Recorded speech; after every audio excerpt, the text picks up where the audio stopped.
Episode 32 उसकी बाहों में सुंदर था। वीर ने सफेद वस्त्रधारी महिला को कसकर पकड़ रखा था क्योंकि उसका गिरने की गति बहुत तेज थी। हवा का दबाव वीर के चेहरे पर थोड़ा दर्द पैदा कर रहा था। दूसरी ओर उसके आलिंगन में महिला काफी बेहतर स्थिति में थी, भले ही उसका चेहरा पीला पड़ गया था और बेहद संयमित थी, जैसे कि वे कोई चट्टान से नहीं बल्कि धीरे धीरे गिर रहे हों। महिला की खूबसूरती भौहें पर गहरी भौहें सिकुड़ी हुई थी, आरव की ओर देख रही थी। उसकी आंखें मजबूती से बंद थी।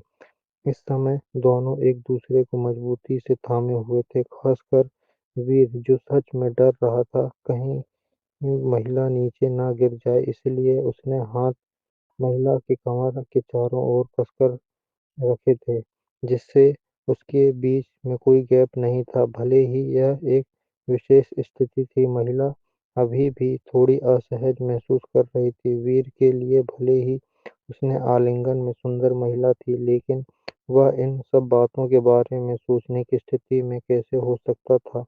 वह बस यही चाहता था कि जल्द से जल्द तल तक पहुंच जाए। उसके शरीर की शक्ति के अनुसार 300 मीटर की अधिक ऊंचाई शायद उसे मौत की घाट नहीं उतार पाएगी, अधिकतम उसे शरीर की हड्डियां टूट जाएंगी। कुछ समय के बाद वीर की आंखें खोली, वह देखा कि वह गिर गए हैं और तल तक नहीं पहुंचे। यह देखकर उसके हृदय ने तुरंत डर और घबराहट से जन्म लिया। अब क्या करें? वीर बेबस था और उसने अपनी आशाएं महिला पर ही टांग दी। क्योंकि महिला ने उसे छलांग लगाने के लिए कहा, तो शायद उसके पास कोई उपाय होना चाहिए, अन्यथा यदि वे अभी तल तक पहुंच गए तो वे निश्चित रूप से गाद में बदल गए होते, या उससे अधिक उसके का केवल शव थोड़ा ज्यादा सुरक्षित रहता। मुझे नहीं पता कि महिला ने बेरुखी से वीर की ओर देखा और कहा, कैसे नहीं पता? कैसे नहीं पता? तुमने मुझे छलांग लगाने के लिए कहा था। वीर ने तुरंत गुस्से में आ गया। आलिंगन में महिला वास्तव में बहुत गैर जिम्मेदार थी। उसने छलांग लगाने के लिए कहा और अब सिर्फ यह कहकर पीछे हट गई कि मुझे नहीं पता। यह बिल्कुल दूसरों की जिंदगी की उपेक्षा करने जैसा हुआ। अगर तुम ऊपर होते तो अब तक मर चुके होते, कम से कम अभी जीवित तो हो। महिला ने बेरुखी से आरव की ओर देखा और फिर सिर घुमाकर और कहीं देखा।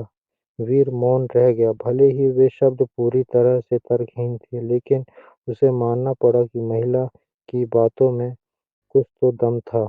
वीर ने गहरी सांस ली और खुद को शांत करने की कोशिश की। मैं बिल्कुल नहीं मर सकता। अगर मैं मर गया तो मेरी माँ और लिटिल याहो का क्या होगा? उन्हें कौन बचाएगा? कोई उपाय सोचना होगा, कोई उपाय।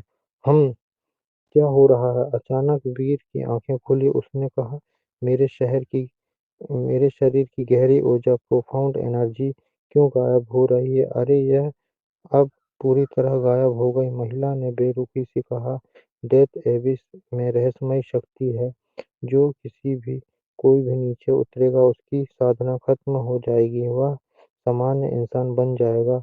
अब जब तुम्हारे शरीर में की गहरी ऊर्जा गायब हो चुकी है, इसका मतलब है कि हम तल के बहुत करीब हैं। यह कहकर महिला ने वीर की ओर देखा और बोली, मैंने कभी नहीं सोचा था कि मैं आज वास्तव में तुम्हारे साथ यहाँ मर जाऊंगी। मैं तुम जानती थी कि हमें छलांग लगाने के बाद मरना पड़ेगा, है ना? वीर ने धीमे स्वर में कहा। महिला के होठों के कोनों में हल्की मुस्कान चमकी और उसने कहा, अब ही एहसास हुआ। अगर हम ऊपर मर जाते तो तुम्हें पता होना चाहिए था कि मेरे लिए क्या होता, और हाँ, यह तुम्हारे लिए भी अच्छा नहीं होता। घोस्ट सेक्ट के पास एक गुप्त तकनीक है, सोल रेस्टिंग टेक्निक। वे हमारी आत्माओं की बंधक बना लेंगे और हमें दास बना देंगे। उस समय हम कभी पुनर्जन्म नहीं ले पाएंगे। तो तुम्हें तुम्हारा धन्यवाद कहना चाहिए। हाँ, वीर ने व्यंग किया। यह महिला घोस्ट सेक्ट और ब्लड हैंड से लड़ रही थी और निर्दोष व्यक्ति जैसे उसे भी इनमें फंसा दिया। वे घोष सेक्स के पीछे से भाग रहे थे, लेकिन उसने सच में मौत को आमंत्रित किया और वीर को डेथ एबेस में छलांग लगाने के लिए कहा। भले ही इसे ज्यादातर इस महिला की गलती न माना जाए, फिर भी वीर असंतुष्ट था। महिला मुस्कुराई और कुछ नहीं बोली। उसने वीर की भावनाओं को समझा, क्योंकि कोई भी खुश नहीं होता जब दूसरे की वजह से परेशानी में फंसा हो। महिला के चुप होने के बाद वीर ने बहस छोड़ दी और थोड़ी देर शांत रहा। फिर उसकी आंखें चमक गई, जैसे ही उसने कोई उपाय सोचा। उसने महिला को थोड़ा दूर धकेला, फिर अपने पेट में थपथपाया और कहा, लिटिल फेलो, जल्दी बाहर आओ और मुझे बचाओ। अगर तुम अभी नहीं आए तो तुम हमेशा के लिए वहां नहीं रह पाओगे। तभी एक बैंगनी चमक फैली और बैंगनी मिंक वीर के कंधों में प्रकट हुआ। महिला की आंखें खुल गई जब उसने अचानक प्रकट हुई बैंगनी मिंक को देखा। उसकी शांत और बेरुखी प्रवृत्ति के बावजूद इस छोटे प्राणी की अचानक उस उपस्थिति से वह चौंक गई। यह यहाँ कैसे आया? यह किस तरह का डार्क बीस्ट है? मैंने ऐसा डार्क बीस्ट कभी क्यों नहीं देखा? बैंगनी मिंक ने वीर के गले पर सिर रगड़ा, फिर उसके आसपास देखा और वीर की ओर आश्चर्यचकित आंखों से देखा। लिटिल फेलो, क्या तुम्हारे पास हमें बचाने का कोई तरीका है? वीर ने चिंतित स्वर में कहा। बैंगनी मिंक ने पलकें झपकाई, वीर की ओर देखा और महिला की ओर देखा। वह अंत में सिर हिलाया। वीर ने यह देखकर राहत की सांस ली। इस समय वह महिला इसे गले लगाने और चूमने की तरह इच्छा महसूस कर रही थी। यह लिटिल फेलो सच में बहुत प्यारा है। बैंगनी मिंक ने अपने पंजे से आरव और महिला के चारों ओर हवा में लहराते हुए कई बार पंजा मारा। तुरंत ही बैंगनी रोशनी की दीवार वीर और महिला को घेर ली और इसके बनने के साथ ही उसका गिरना थोड़ी तुरंत धीमा हो गया। वीर ने महसूस किया कि उसकी गति धीमी हो गई है। वह आंतरिक रूप से प्रसन्न हुआ। उसकी आंखें बैंगनी मिंक की ओर चमक उठी। मैंने सच में एक खजाना पाया। यह लिटिल फेलो निश्चित रूप से एक बड़ा खजाना है। यह न केवल डार्क बीस्ट को वश कर सकता है, बल्कि इतनी अद्भुत शक्ति भी रखता है। यह सच में एक विशाल खजाना है। महिला आंतरिक रूप से बेहद चौंक गई। उसने वीर की ओर देखा और महसूस किया वह इस आदमी को पूरी तरह नहीं समझ सकती। उस पहले उसके पास 5 तत्व की गहरी ऊर्जा थी, फिर यह एक ताबीज विशेषज्ञ था। अब उसके पास एक डार्क बीस्ट को बुलाया और यह डार्क बीस्ट इतना रहस्यमय था कि इस महिला ने अपने जीवन में इसे कभी नहीं देखा था। क्या वह सच में एक लेबर डिसाइपल है? महिला ने गहरा संदेह हुआ। बैंगनी मिंक ने महिला और वीर और महिला के लिए बैंगनी रोशनी की दीवार बनाई और फिर वीर के वा वॉर्टेक्स डांटियन में चली गई, जिससे महिला और अधिक चौंक गई। यह कहाँ गया? उसने अपनी जिज्ञासा रोक नहीं पाई। वीर ने महिला की ओर देखा और कहा, यह रहस्य है। वॉर्टेक्स डांटियन का रहस्य था। यह लिटिल फेलो भी एक रहस्य था और वीर नहीं चाहता था कि कोई इसके बारे में जाने, खासकर कि यह महिला, जिसकी शक्ति इतनी भयंकर थी कि अगर उसने उसकी साधना पूरी होने के बाद वर्टेक्स डांटियन को छोड़ने की कोशिश की तो वीर के लिए आपदा होगी।